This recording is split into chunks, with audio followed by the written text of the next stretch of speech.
ইংরেজি নতুন বছর 2026 সালের প্রথম দিনে কল্পতরু উৎসবের অঙ্গ হিসেবে নরনারায়ণ সেবা এবং শীতবস্ত্র প্রদানের কর্মসূচি গ্রহণ করল দিশারি ক্লাব অ্যান্ড লাইব্রেরি।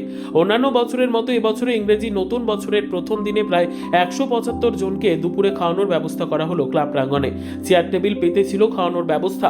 খাবারের তালিকায় ছিল ভাত, মটর, করলা, ডাল, বাঁধাকপি, ফুলকপি, পনিরের তরকারি, শেষ পাতে ছিল চাটনি, মিষ্টি। ক্লাবের এই আয়োজন জুড়ে ছিলেন পাড়ার মানুষেরাও।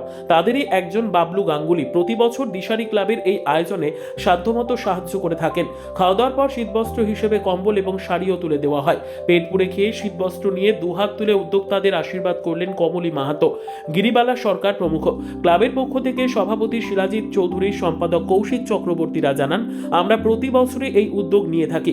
নতুন বছরের প্রথম দিন কল্পতরু উৎসবের অঙ্গ হিসেবে এইভাবে পালন করতে আমাদের ভালো লাগে।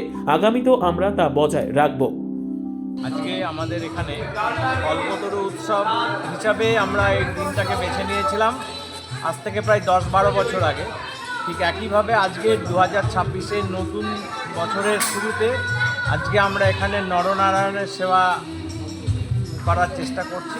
তাতে তার সাথে আমরা কিছু শীতকালীন বস্ত্র এবং কিছু শাড়ি বিতরণ করব। মোটামুটি আমরা 250 থেকে 200 জনের ব্যবস্থা নিয়েছি খাওয়া দাওয়ার। এখন দেখা যাক কতদূর কী হচ্ছে, এই চলবে। আমরা আশা রাখবো সবাই আমাদেরকে এই বিষয়ে সহযোগিতার হাত বাড়িয়ে দেবে, পাড়ার সবাই, এবং আগামী বছর আমরা এই অনুষ্ঠানটাকে আরও কিছুটা যদি বর্ধিত করতে পারি সেই দিকে নজর রাখবো। ব্যুরো রিপোর্ট, উত্তর বাংলা সংবাদ।